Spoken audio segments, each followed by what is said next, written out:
Okay, we will get things started. Welcome. My name is Marguerite Pierce. I am the co-founder and chief operating officer of She Matters. Thank you so much for joining us today. Before we get into the thick of things, I just want to remind the participants of a handful of housekeeping items. You should have seen a prompt that this meeting is being recorded. Just wanted to make sure that's clear and transparent. We will make this recording available to all the attendees and those registrants who were unable to attend at the last minute. Other things to make note, by default, the cameras were set to off for participants and everyone is muted. But if you choose to be on camera, please feel free to do so. We encourage it actually, but no pressure. So there's that one. And for the Q&A portion of the meeting, I think it's best if you just send me your questions in the chat, or you can just post them in the chat, and I will read them aloud for Jade and or Dr. Poole to address accordingly. If we need clarification, I'll ask you to come off of mute and you can clarify. I ask that everyone here just come with an open mind and an open heart. Anytime we have discussions that center around race and systemic racism, it could be challenging and uncomfortable. So just make sure you're monitoring your internal thermometer accordingly. And with that, I will turn over welcoming announcements to my best friend and co-founder, CEO of She Matters, Jade Kearney. Hi, everyone. I'm so happy that you guys are here. As Marguerite said, my name is Jade Kearney. I am the CEO of She Matters. And Dr. Poole is actually another best friend of mine. I'm so lucky that I have two amazing friends around me who really are in a space of making sure that Black women and women of color are served. If you guys are not aware, She Matters is a digital health platform designed to support Black women who experience postpartum anxiety and depression through community, culturally competent therapists, and culturally relevant resources. Additionally, we train healthcare professionals and healthcare organizations on how to better serve Black women. And our reason for our event today is really to talk about the importance of cultural competence on the healthcare side, specifically in the mental health care space. And so I couldn't think of anyone more pointed, I'm thinking of the word, Marge, more equipped to have this conversation than Dr. Poole, right?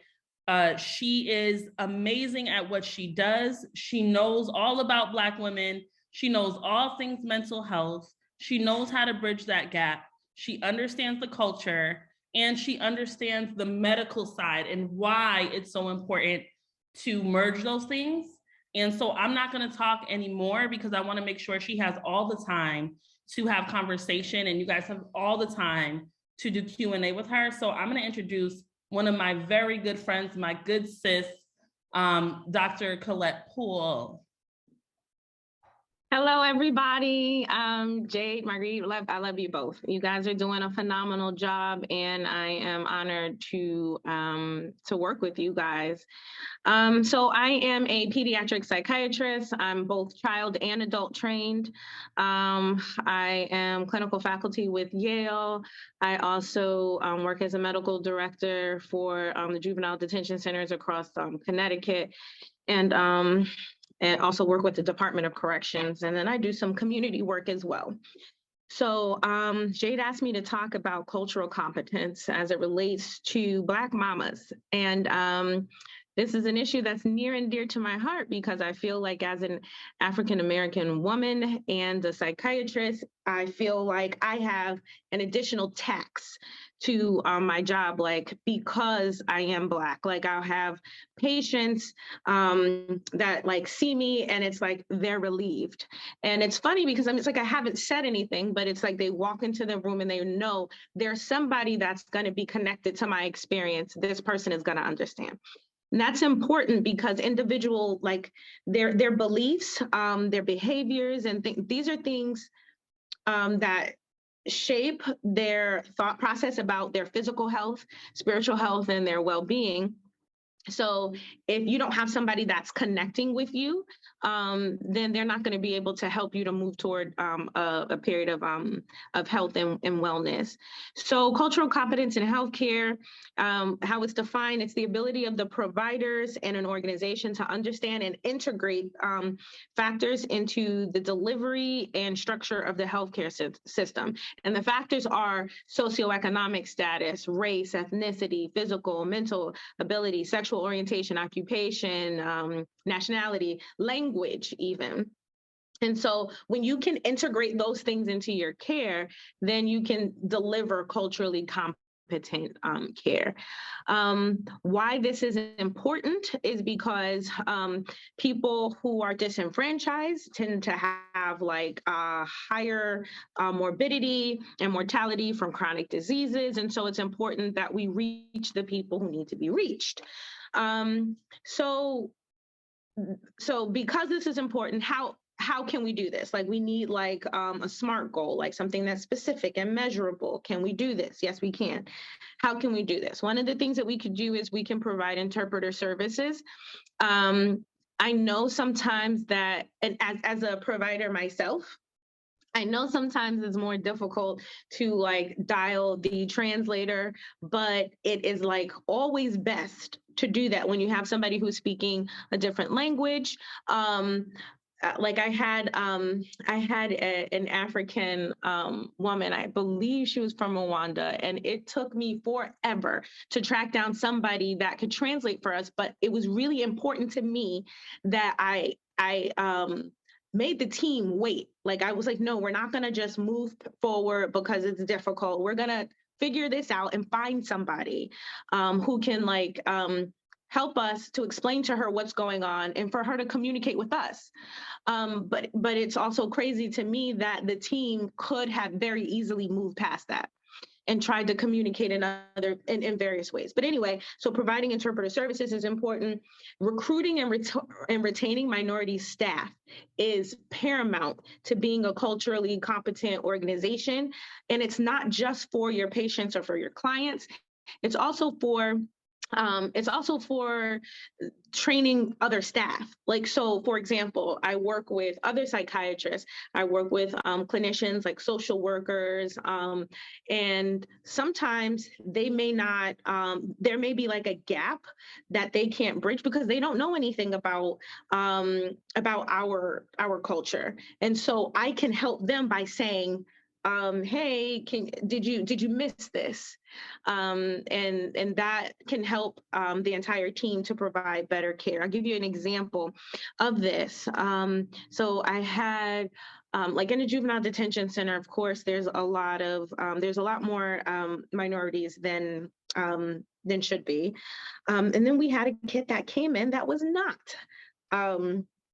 He was not like everyone else. And they kept calling me about this kid, and I'm trying to figure out why are they like, what's the rush, and why is everybody like, what this sense of urgency? I've never seen this before. And long story short, like they seemed like they rolled out the red carpet for this kid. And I had a meeting with everybody, and I feel like God puts me in his place so I could be able to do what I do. And I said, I want everybody to kind of check themselves and figure out why you allowed yourself to spend 3 hours with a kid. When we have a Black kid down the hall who was suicidal, tied things around his neck, and he did this and he did that, but nobody did anything. Nobody felt the need to spend 3 hours. I want you guys to stop for a second and tell me internally, what made you spend 3 hours with this kid?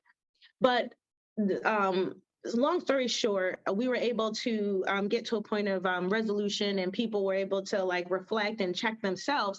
But me being a part of the team helped not only the all of the patients, but also the team, for them to be able to check themselves. So the next encounter, they may say, wait a minute, even though this is a Black kid, even though this is a Black, this is a Black mom, this is what I did for the other kid. Maybe I need to do more for this kiddo. So it's him or mom or man or whatever. So recruiting and retaining minority staff, providing training to increase cultural awareness, knowledge, and skills. It's always really important.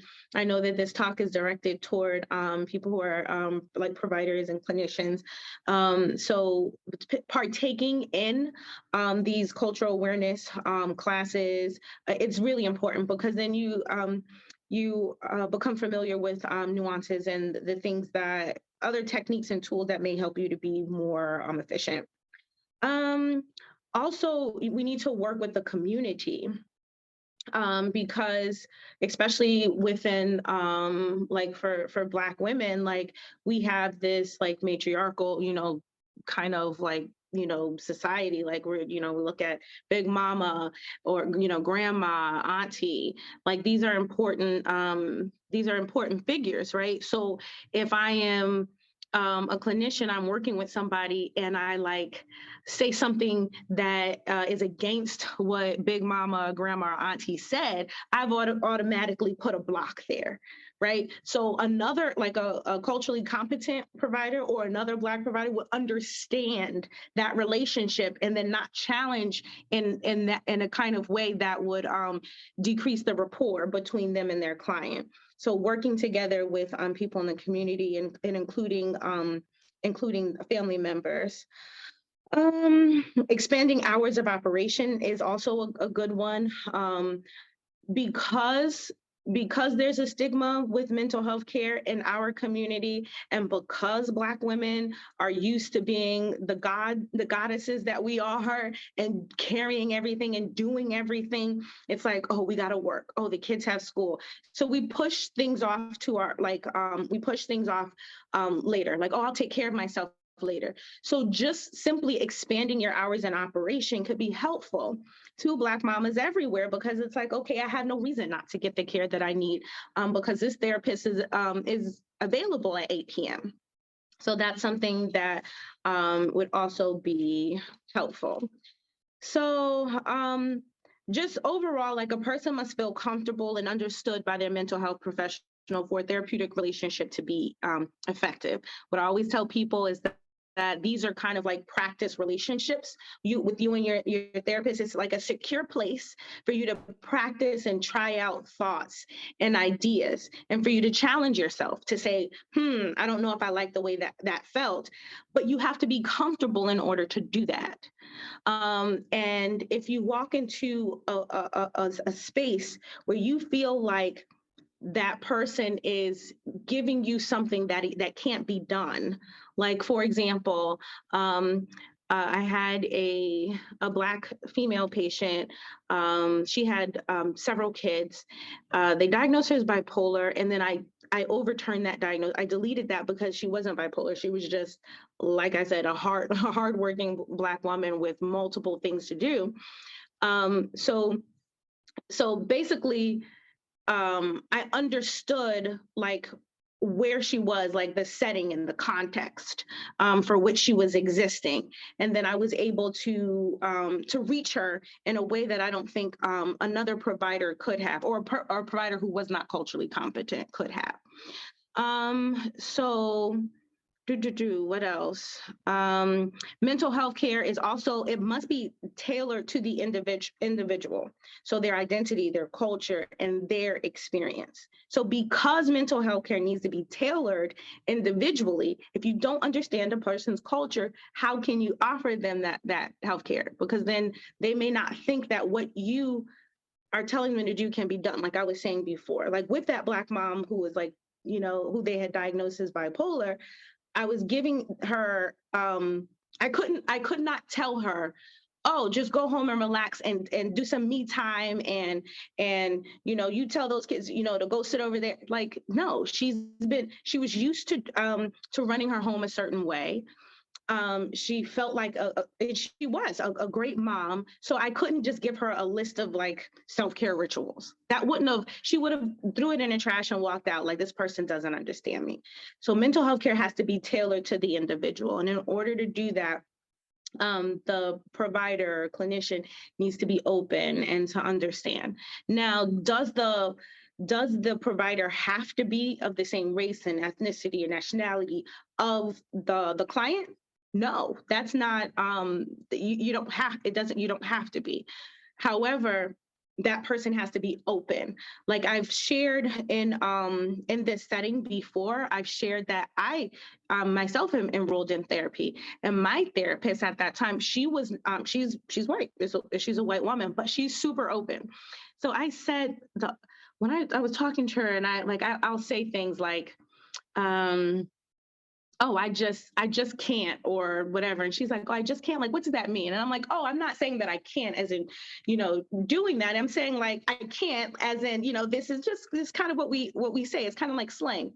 She's like, oh, okay, I get it. And then she'll incorporate that later on. Or, I was explaining to her like the difference between, because she was saying something to me about women and then I was telling her, no, like Black women, we don't do this. We kind of like all have the same idea about this. And she was open to learning what was true for me, my reality. And she was able to tailor the care that she was delivering to fit me. So this is why this is a very important topic, because when you break down your patient biologically, psychologically, socially, your race kind of goes like it transcends all of those things. Like there's certain health disparities that Black people have. That's biologically, right? Psychologically, we've got like intergenerational trauma from slavery, and then just being American, socially. So being Black transcends all those things. So how can you conceptualize a patient if you don't understand something that's so important to the core of who that patient or client is? And if you don't understand that, then you can't deliver the care, because it's going to be a barrier. It's going to be a wall. You're not going to be able to break through that. You can have the best advice, the best treatment plan, but if someone does not trust you, you can't do anything. Like I joke with other doctors when they're complaining about, oh, my patients don't listen, this and that. I'm like, if I told my patient to go down to the Jordan River and dip 7 times, they would, because they trust me, because I vibe with them. Sometimes I talk like them. Some of the kids laugh with me because I'll like use the slang. I'm like, Ted Grant, whatever. And they're just like laughing, and they'll do whatever I ask them to do. And then even working with the moms, one of the things is understanding their experience. Like, I'm talking to, Black mama, and I'm like, listen, I know how hard it is, lady. So I'm just going to give you a second to process all this stuff that I'm telling you. I'm letting you know that I'm praying for you. I'm thinking about you positively, sending positive energy your way. And then the moms are like, I really appreciate that. Okay, now I'm ready. Let's talk about, X, Y, Z. And it's that shared common experience that was able to bring in some healing, if that makes sense. But yeah, so and really quickly, let me talk about Black women and my experience. So like, I love us. I love us because we truly are magical. And I really believe that we've carried burdens for far too long that we should not have to bear. We hold emotional space for people and for things that we shouldn't, to our own detriment. And I believe that God placed me in, the role that I am, so I can actually help Black women to heal. So like, as far as depression and anxiety and trauma, sometimes, especially in Black women, it like is like a bowl of pudding. It all looks like it could be the same thing, and it might come out as irritability or aggression or whatever. But it takes understanding. It takes understanding that client and that patient to see that this symptom is attached to this core belief or this core trauma or this core complaint. And you can only really unravel these things and help them to organize their space and to heal when you can relate, when you're culturally competent and you can relate to them. So with that said, does anybody have any questions for me?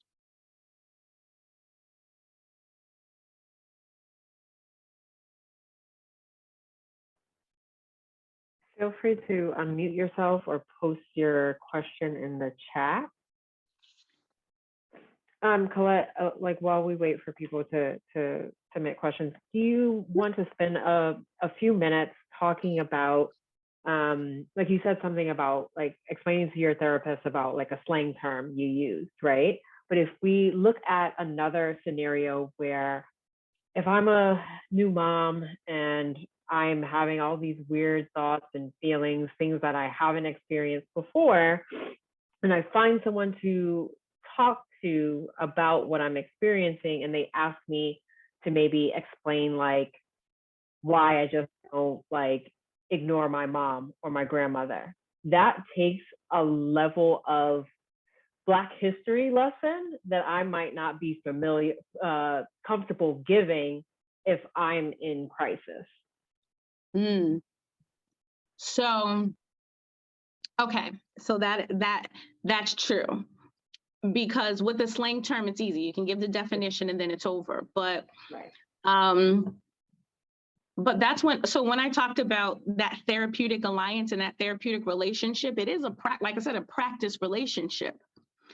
And so when you're in crisis, it may not be the right time to tackle that topic, but it is possible to get the supportive care you need without going into the history and then saying, we need to like double back at a time when I'm more stable and to discuss this. Does that make sense? So because it's a practice relationship, we need to use the skills that we have to communicate how we're feeling and what we need. And in a time of crisis, you don't need specialized things in crisis. You need supportive care, right? It's not like with crisis support, it's not like you're going to need, I'm going to use these tenets of trauma-focused CBT for this. No, crisis level of care is supportive. And it doesn't have to be specific. But what I would do is note that and then come back and say, remember when we talked about this? Let me give you some history as to why this is. And that's also important for healing as well. Because when we talk about things, we're moving them from different sides of our brain. We have things stored in our like different kinds of memories, declarative memory, working memory, whatever, right? And then we move that thing from a memory, then we put it into words and we're sharing it with somebody. And then when you do that, you're healing, because now you're figuring out what's important, what's not important. What do I need to remember? What don't I need to remember? And then you kind of put that memory back, and that memory is a little bit more, it's a little neater when you replace that. So even talking about that and explaining to someone can bring about some healing. So to answer the question, at crisis level of care, it's just supportive. It doesn't have to be specific. Does that make sense? Yes, thank you. You're very welcome. Did anyone ask any questions yet or no? No, nothing. Because I can't see. So there's something I did want to bring up as far as like with moms. Okay, so Black moms, like, so you have to take, and this is why like mental health care has to be individualized, because we like, if you think about your experience with your mother, And then you think about your own experience as a mother, some things overlap. Like, for example, I'll be transparent and talk a little bit about me. So I'm trying to figure out why, and my kids are 14 and 13. I was trying to figure out why I'm like really struggling. Like, I'm like, I don't like these kids. I'm about to deed the house to them and move out. Like, I don't know what's going on. And then I recalled, and I did this on my own because I've been in therapy for a long time. I sat down one day and I'm like, oh my gosh. And Jade, you know this, my mom moved away when I was about 14. And then I did high school with my dad, single dad. And so I was like, whoa, that's what it is. This is like, it's like I don't have a blueprint. I don't have a blueprint for motherhood for this particular time because my mom was not there.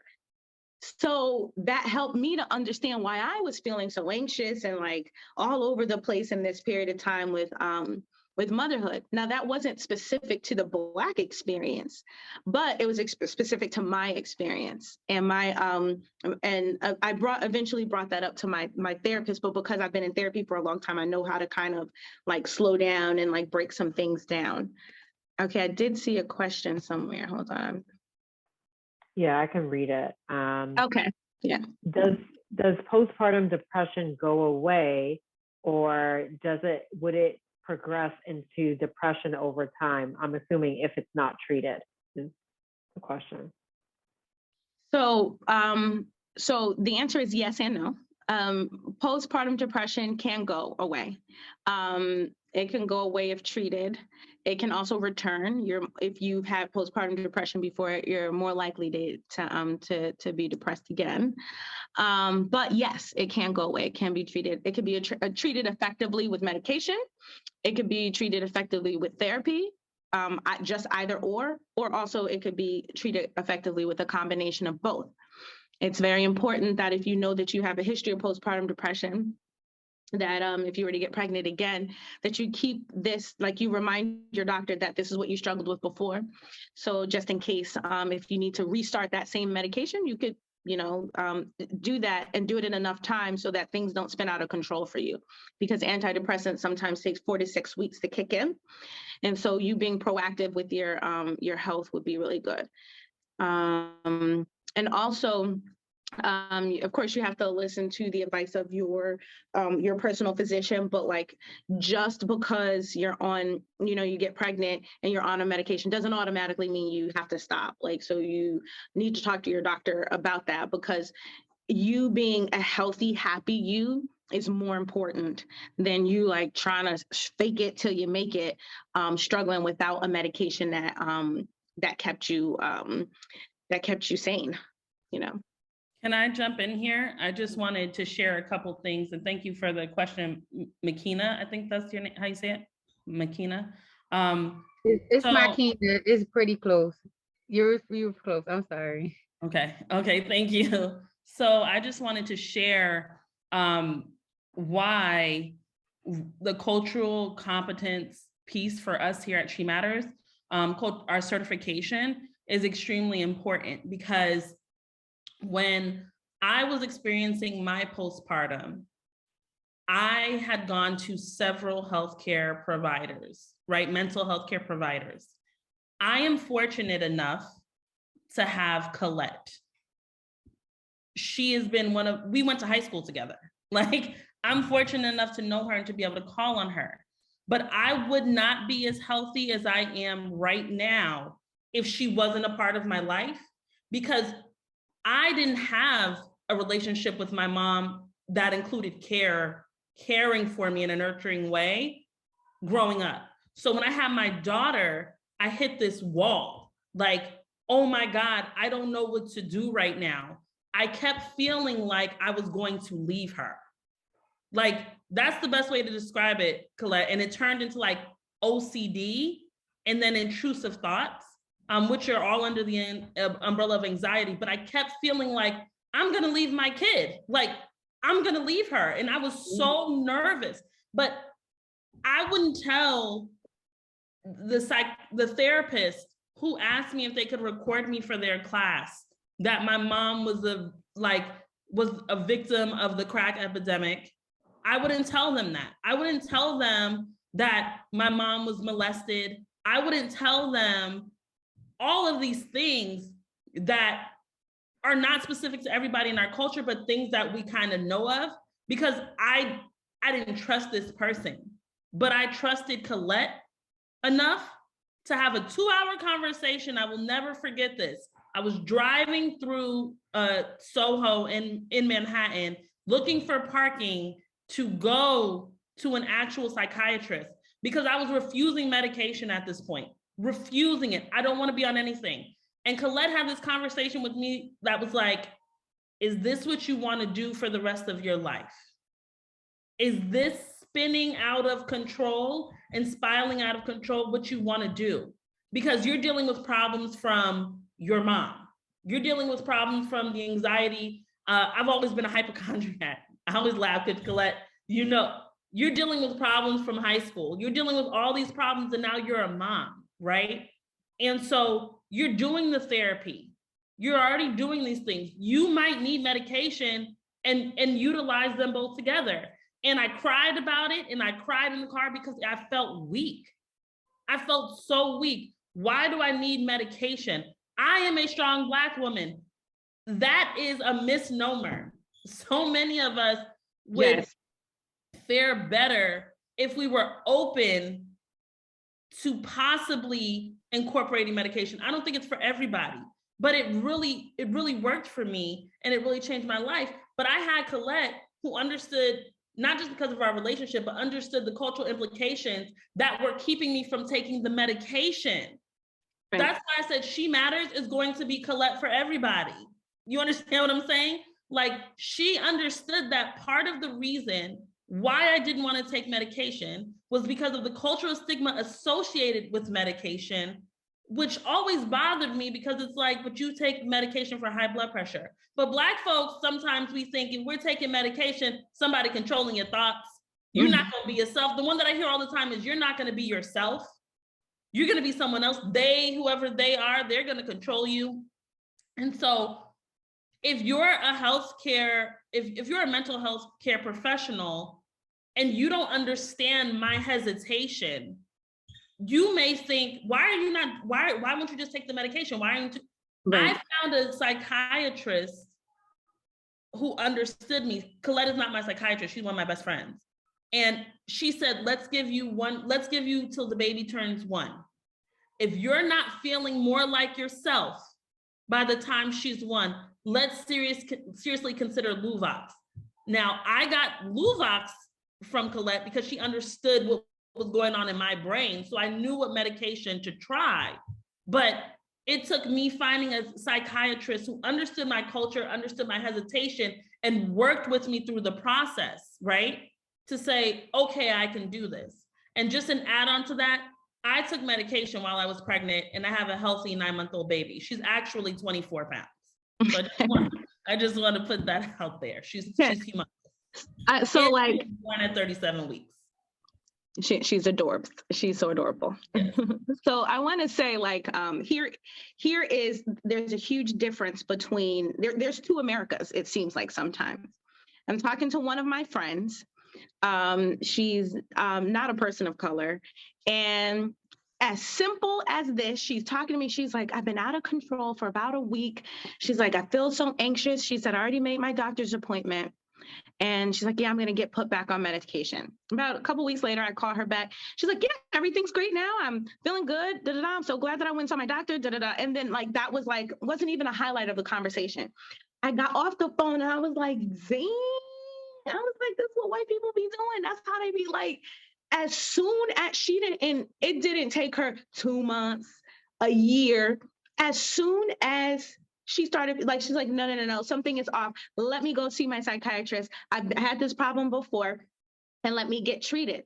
You have to, first of all, think that you're worthy to get care. You have to think that you're worthy to be okay, that you don't have to carry these burdens for no reason. You should feel good.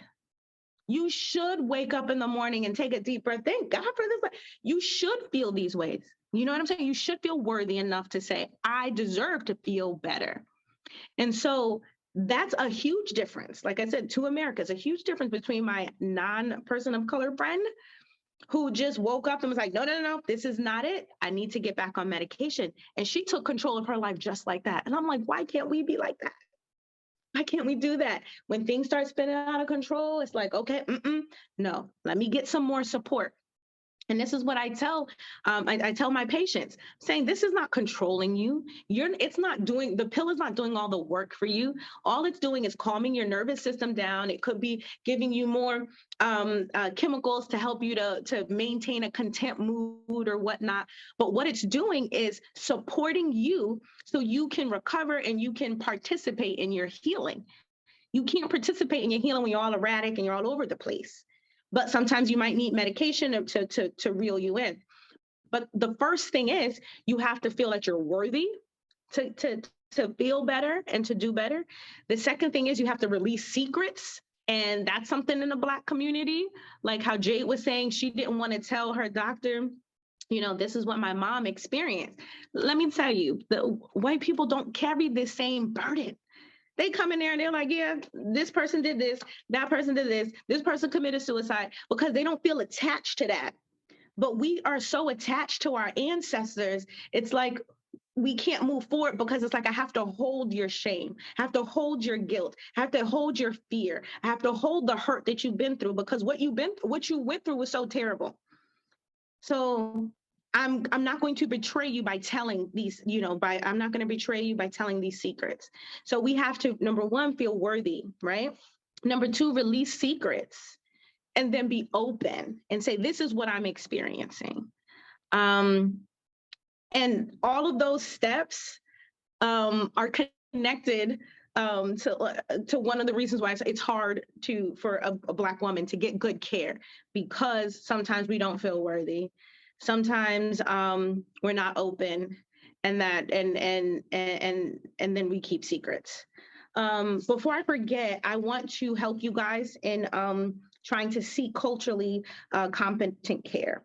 So whenever anybody asks me, because I don't do therapy just alone, like I always refer them to like Jade and with She Matters and like different websites like that are focused on like Black girls and therapy and stuff like that. But if for some reason you cannot find that, here's some questions that you can ask your provider. Have you treated other Black people or received training in cultural competence for Black mental health? It's okay to ask these questions. These people work for you, okay? You're paying them. So listen, they need to come correct. And these are some questions that you can ask them, okay? If you haven't treated Black people before, if you have not received cultural training in cultural competence, how do you plan to provide me with culturally sensitive and patient-centered care? Challenge them, okay? Second, how do you see our cultural backgrounds influencing our communication and my treatment? That's making them aware of their own internal conflicts and biases, okay? That's okay to ask. Remember, you're paying them. Do you use a different approach in your treatment when working with patients from different cultural backgrounds? For me, if I've never encountered a particular ethnicity or something, I'll ask a lot of questions. Tell me what this is like. Tell me what that's what I do.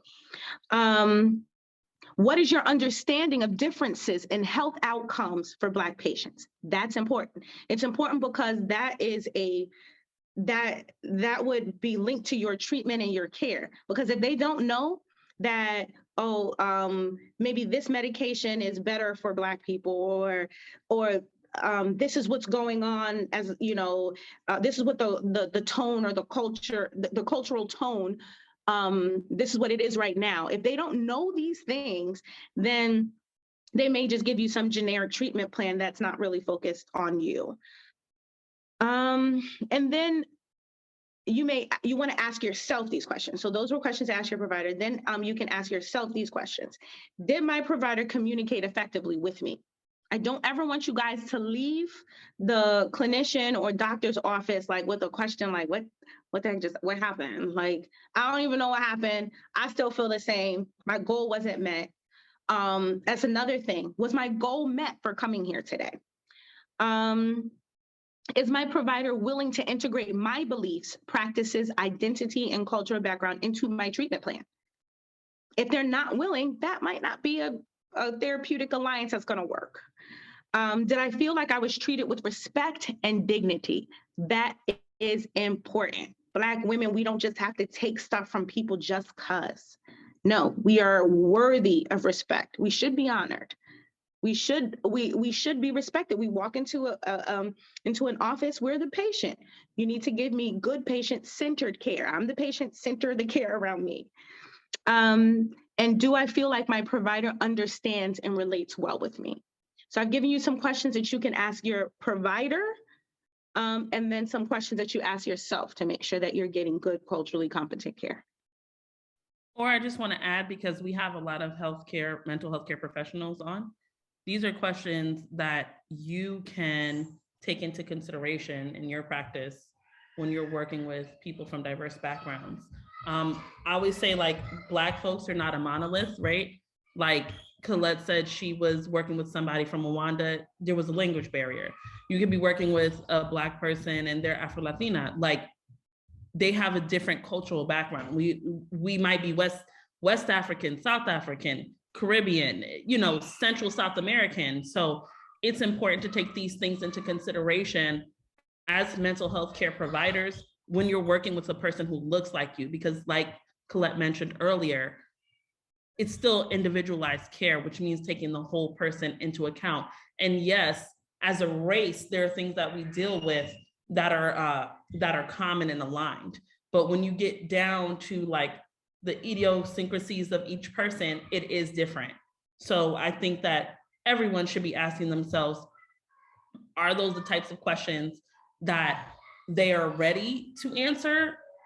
Is this the type of thing that I'm incorporating in my practice? And if not, how can I do that, right? So Colette, let me just say this. Every time Colette speaks, I'm learning. Like, every time she talks, I learn a little bit more about myself as a Black woman. And like, when she said feeling worthy, for those of us on the line who are not women of color, I think the feeling worthy kind of hit home, because so often, because of societal implications and our history here in this country, there's this subconscious not feeling worthy thing that happens, right?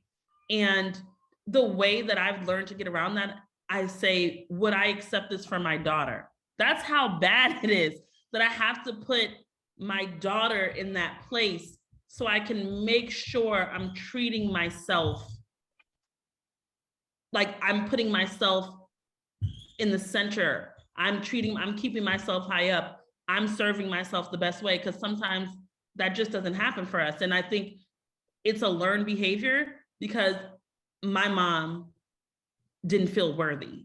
And that's something that I know. So that's something right there, that if you aren't aware of the Black woman's history here in this country, if you are not aware of our interactions with the healthcare space and the violations to our bodies in the healthcare space around maternal mortality, around obstetrics and gynecology, how can you serve me? Because I walk in the room a violated person, historically, at the cellular level.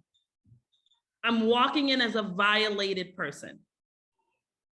Because if my mom didn't heal and her mom didn't heal, like Colette said, we carry those things. That really hit home for me. Like, you carry those secrets. Yes. And you get in the room and you're already violated, because from inception, we have been taught that everyone is out to get us. That is a burden.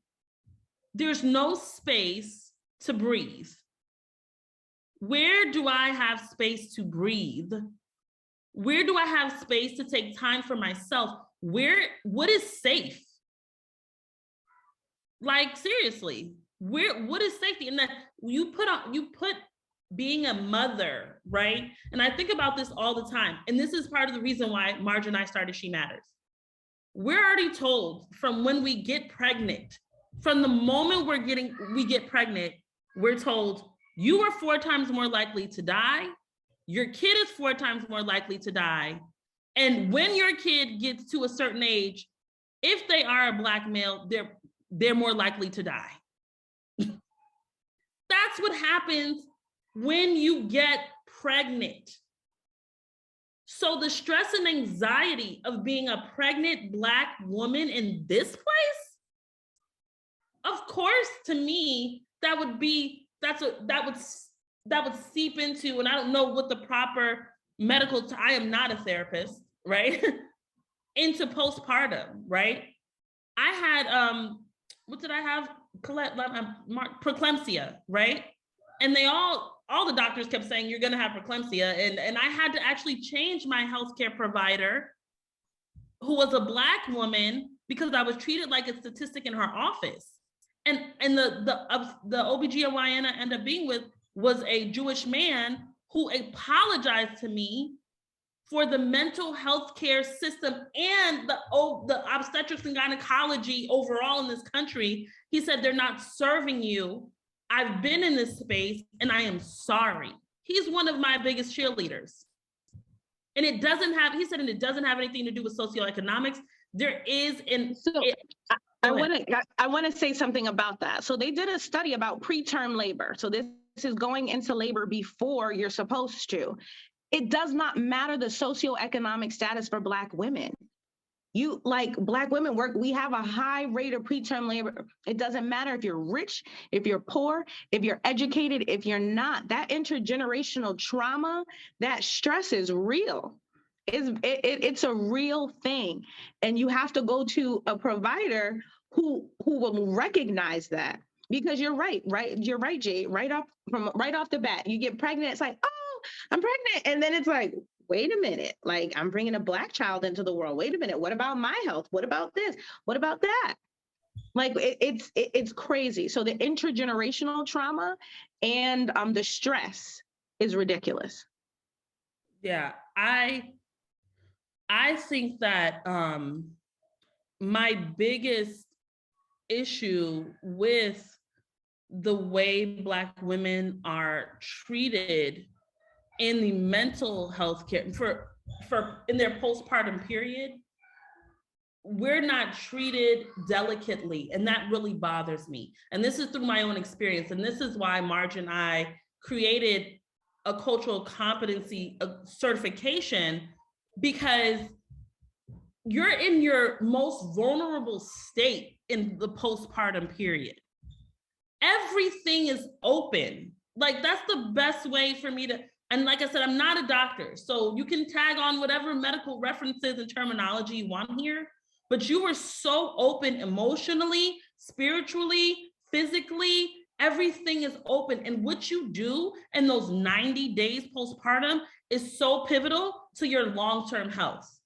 I know this, I do have a certification in Ayurvedic medicine, and other cultures take time to breathe, to community, to eat, to make soup. We have babies here and we go back to work. Now, all women do that here, but Black women are in the type of service jobs, blue collar jobs, where we get 6 weeks.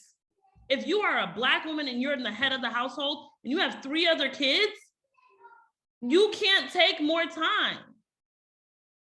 How are you sitting down with me and talking to me as a therapist, as a psychiatrist, as a psychologist, and handling that?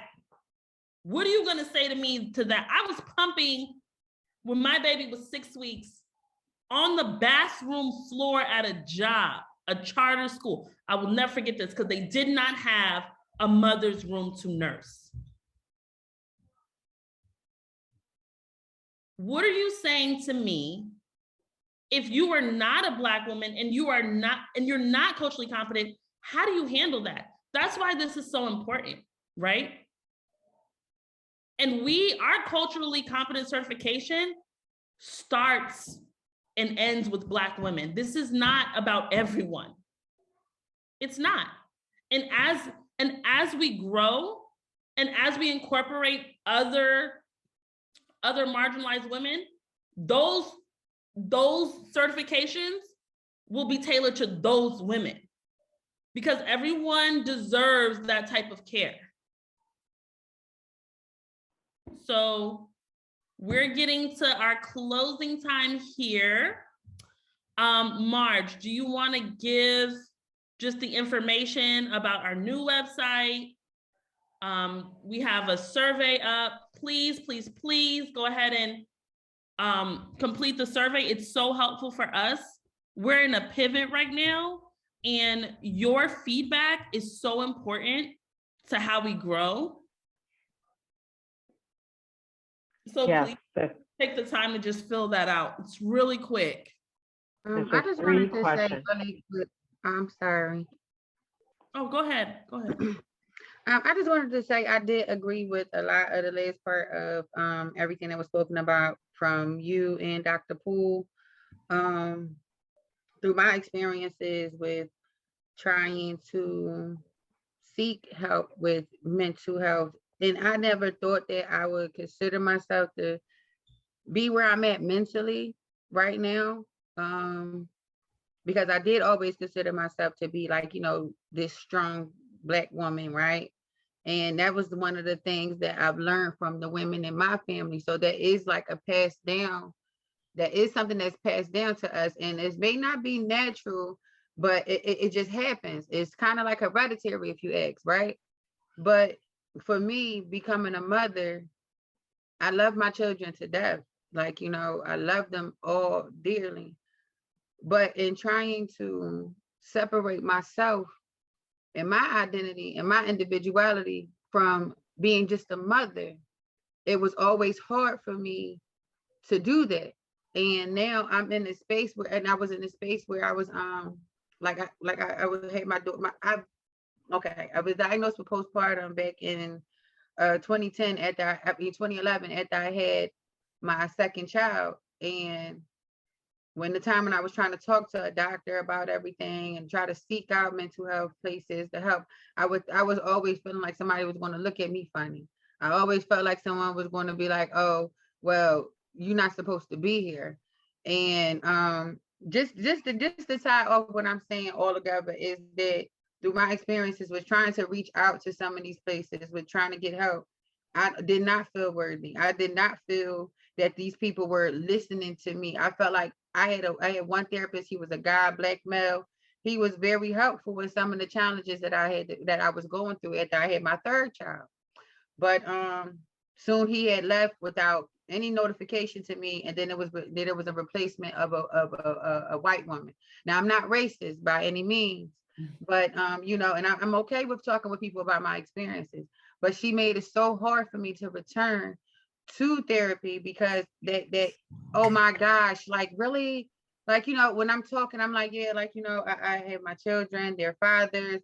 I'm trying to continue our relationship with them, and I'm trying to continue to keep everything together for the sake of my children. And she's like, oh, really? Like, yeah. So how did that make you feel? And I did not feel like in my therapy session with her that she was listening with the intent to help.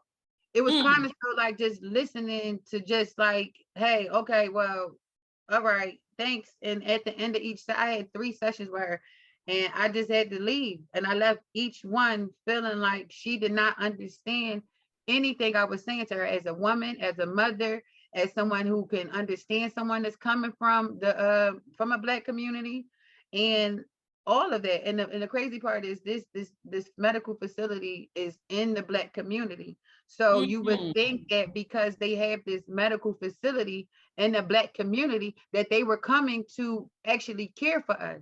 And that's not the truth, because from their mental health side to their to the doctor side of things, they suck, at least to me, because I don't feel like they're there to actually care for the entire and overall person. I just really, really feel like they're just there for a check in my community. And that's really hurtful to someone like me who really needs help, because now I didn't know about this program that you have, but I'm here today and I'm looking at them emails and I said, you know what, let me tap into this, because now I am in a mental state where I'm like, I know I have been a domestic violence survivor. I've been a survivor of rape.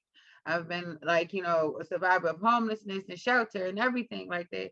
So to try to figure out where I can go and find a safe place, I've never ever felt that it was in the healthcare. And with healthcare now, like I've been, I had to have 3 knee surgeries because of a doctor who would not, who I feel like he did not have my best care at heart, as to where now I might be at 33 years old, disabled for the rest of my life. And I have 4 kids. I'm very active in my life. I like to move around. I like to travel. I like to do these things. And I feel stagnant in my life right about now, as to where I want to reach out to someone and talk to someone, because now my anxiety is through the roof. I have to always find something to do. I have to always figure out where I can go, where I can feel safe. Where, matter of fact, it's like the pandemic hit.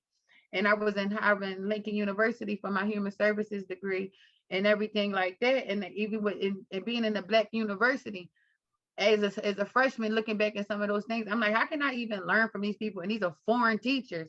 So everything that you're saying is kind of tied into everything, how I view things and how I want to be able to relate to someone of my race at times. And even if it's not of my race, understand what I have to go through. Understand that sometimes everybody do not have the same outlook on a situation. Everyone does not have the same strength. I've been offered medication. I've been prescribed medication, but I'll get it.